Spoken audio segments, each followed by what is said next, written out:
Puan Maharani, Ketua DPP PDIP, menjelaskan jika Ketua Umum PDIP Megawati Soekarnoputri saat ini mendukung revisi Undang-Undang TNI untuk disahkan, meski dahulunya sempat menolak dengan keras. Hal tersebut karena poin-poin perubahan dalam RUU TNI yang disahkan DPR sudah sesuai dengan harapan dari Megawati Soekarnoputri. Hal ini disampaikan oleh Puan dalam jumpa pers di Gedung DPR Senayan, Jakarta pada Kamis 20 Maret. Kemudian ketika ditanya apakah sikap mendukung RUU TNI ini menjadi pertanda bagi PDIP masuk ke dalam pemerintahan. Ditanya seperti itu, Puan hanya menyebut mereka bergotong royong dengan pemerintah. Dan Puan tidak menjawab secara jelas apakah kini PDIP sudah tidak lagi menjadi oposisi atau tidak. Kemudian seperti dilansir dari Kompas.com, sebelumnya Megawati mengaku tidak setuju jika Undang-Undang Nomor 34 Tahun 2004 tentang TNI dan juga Undang-Undang tentang perubahan ketiga atas Undang-Undang Nomor 2 Tahun 2002 tentang Kepolisian Republik Indonesia direvisi. Hal ini disampaikan oleh Megawati ketika berpidato dalam acara Musyawarah Kerja Nasional Partai Perindo di tahun 2024 di MNC Tower pada tanggal 30 Juli 2024 yang lalu. Saat itu Megawati menduga bahwa pengguliran revisi dua aturan tersebut sebagai upaya untuk menyetarakan dua institusi, yakni TNI dan juga Polri. Megawati pun tidak setuju apabila kedudukan TNI dan Polri ke depannya disetarakan.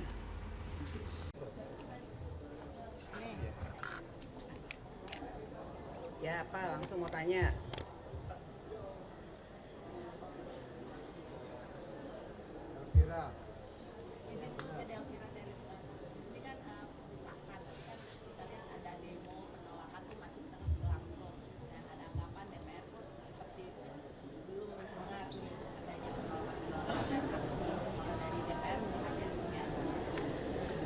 Alhamdulillah baru saja rapat paripurna DPR RI mensahkan Undang-Undang TNI yang mana dari fokus pembahasannya sudah memenuhi semua azas legalitas yang memang harus dilaksanakan. Tadi sudah disampaikan dalam rapat paripurna, semua prosesnya itu sudah dalam mekanisme yang memang seharusnya dilaksanakan, dari penerimaan surat sampai mendengarkan partisipasi masyarakat, kemudian pihak-pihak yang harus didengar dan lain-lain sebagainya.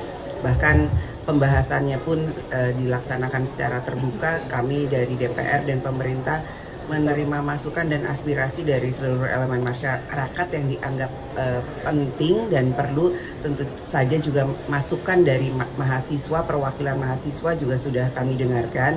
Jadi pembahasan dari RUU TNI yang direvisi kemudian tadi disahkan menjadi undang-undang, ada 3 pasal yang fokus kemudian dibahas, yaitu pasal 7 terkait dengan OMSP, operasi militer, kemudian terkait dengan pasal 47 yang mana ada penambahan dari 10 bidang yang memang bisa ditempati oleh TNI aktif dari 10 menjadi 14. Kemudian masalah pensiun yang mana ada masalah keadilan.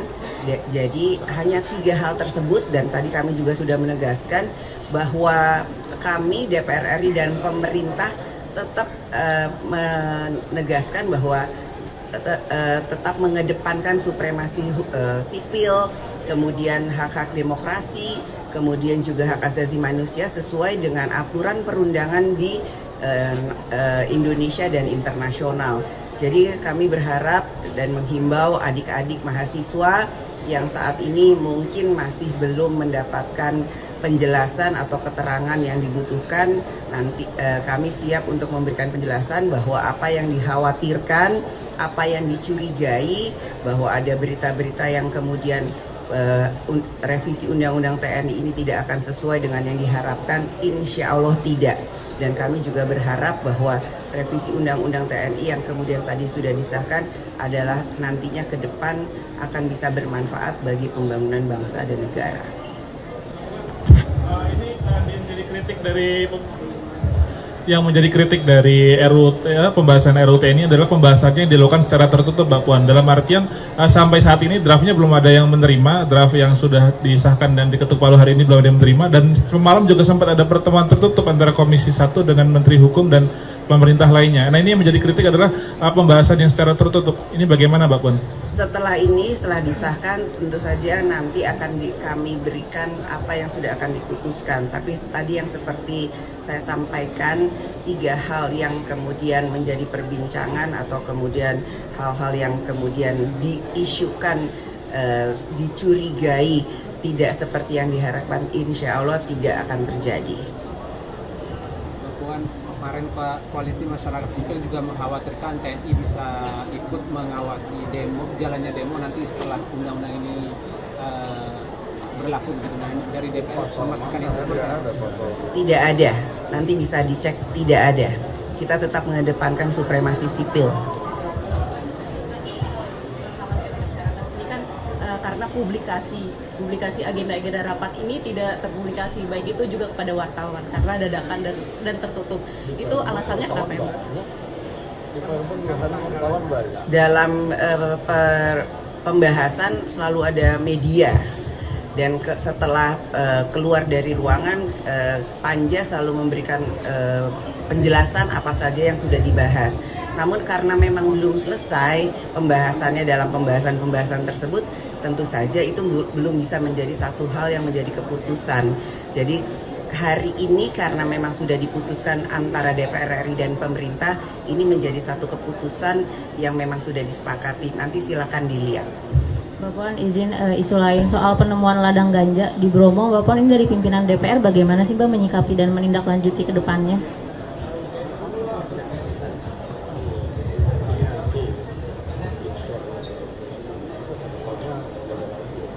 Ya, terkait dengan hal itu, karena memang ini baru ditemukan, harusnya hal itu tidak boleh terjadi, dan saya minta kepada aparat penegak hukum untuk menyelidiki, menindaklanjuti, dan membongkar dari mana dan kenapa itu bisa terjadi. Cukup? Terima kasih. Terkait dengan RUU P2MI, perjanjian migran kita yang tadi juga dibawakan di atas, ini kan salah satu undang-undang yang bisa memberikan payung hukum perlindungan kepada masyarakat pekerja migran kita, gimana gitu kan? Ya, itu kan baru menjadi usul inisiatif. Nanti kalau sudah dibahas, baru kita akan bahas sama-sama. Masalahnya Lebaran, Bu.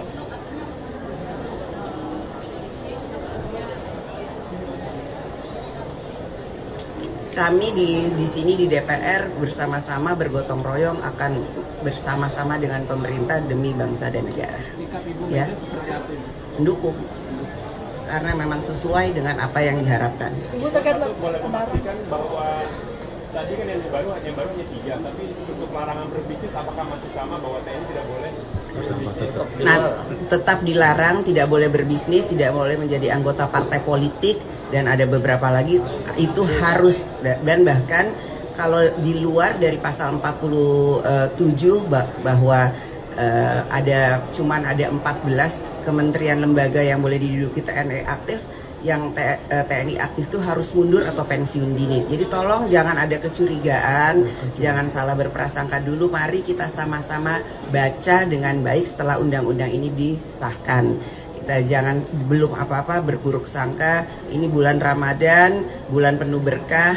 Kita sama-sama harus mempunyai pikiran positif dahulu. Sebelum membaca, sebelum melihat, tolong jangan berburuk sangka dan berprasangka negatif. Pasal 7 Ibu soal Lebaran, Bu, persiapan Lebaran. Soal OMSP ini tidak diatur masa tenggat TNI yang melakukan operasi di luar militer. Ini dikhawatirkan karena bisa menambah kewenangan presiden. Seperti apa?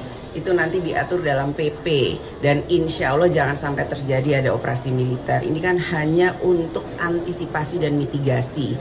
Jikalau terjadi akan dilaksanakan hal seperti itu. Namun jika tidak, jangan sampai terjadi, dan itu hanya penambahannya itu adalah untuk cyber dan penyelamatan warga negara di luar negeri jika dibutuhkan.